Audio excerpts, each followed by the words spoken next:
this video, I'm going to show you how, using LinkDM, you can actually strategically grow your email list without the clients ever leaving the platform.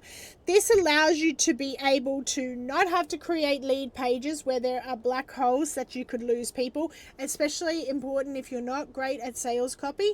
It allows them to stay in the app, so it creates that instant gratification. They can do it fast.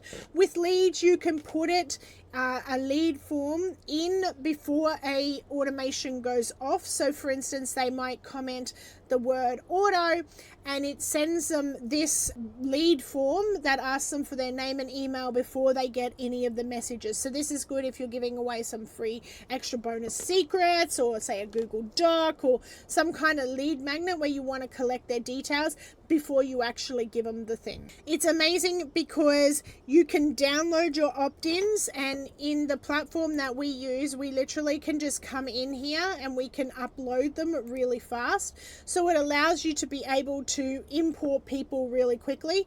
Now, what I will say is, in this here, what we want to do is make sure that the fields that we have match our CRM. So in this case, you can see it asks for email, first name, last name, you can phone number, country, city, all of that different sort of stuff.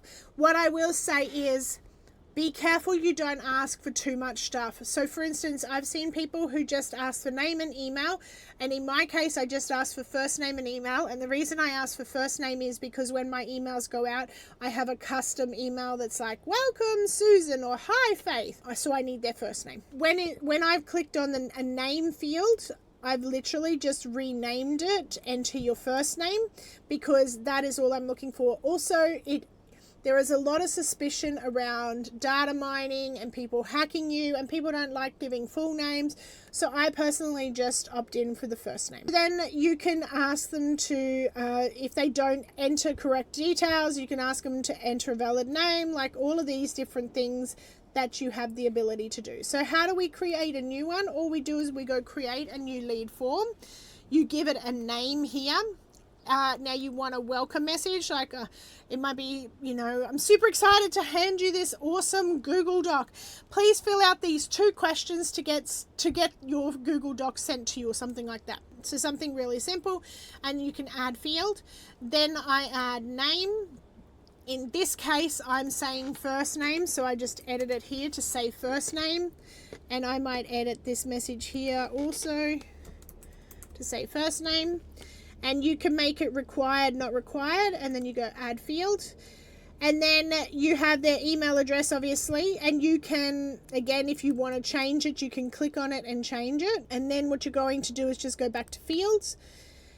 And then, of course, you have a confirmation message that goes off. Thank you so much. Your free link. I wouldn't say your information has been saved. I would say your free resource, your free whatever it is now on its way. Or, I'm so excited you are on the list. We'll send out a free bonus training soon, because I use this as a follow-up thing. So once they've gotten a training from me and they've gotten value from me, I use this then to say, hey, do you want to jump on my email list, where I give you first access to all my bonus free trainings and, resources, etc. So that's how I use this.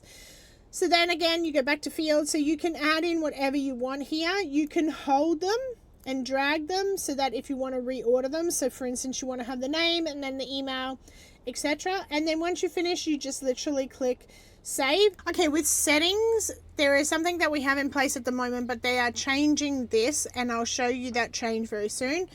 At the moment, you have to allow multiple entries, but I want to say, if you allow multiple entries, you're going to have to use a email list cleaner, because you want to make sure that when the email list is put into your CRM, your email system, that it doesn't have duplicates, that it doesn't have fake emails, because that can actually lower your deliverability, meaning that if you get a lot of emails that bounce because they're fakes or incorrect, if you get a lot of people who unsubscribe, and your deliverability goes down, meaning that your emails don't get to everyone. So at the moment, you have to have this tick, And this is where you can choose a session timeout. So what the session timeout means is if they don't enter their name or they don't enter their email address within this amount of time, it'll end the session.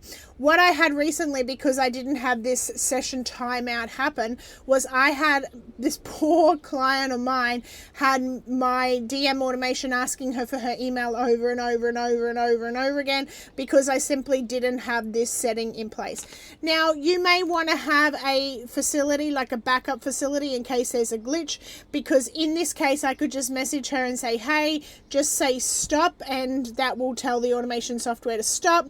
Just say it was a glitch with Instagram. And they don't necessarily know whether it's the automation software or Instagram, so they're usually happy with that. But try to get on it before it does it too many times. Now, I will say that they're going to change that, so when you untick this, there will be that same session timeout thing here. So that's literally as simple as it is. All you do then is click Save Form. Now, if you've saved a form and you don't want it anymore, you can click Archive. Yes, and it's now gone. So that's how simple it is to create a lead generation and to capture emails and grow your email list so that you can have up to an 80% conversion rate.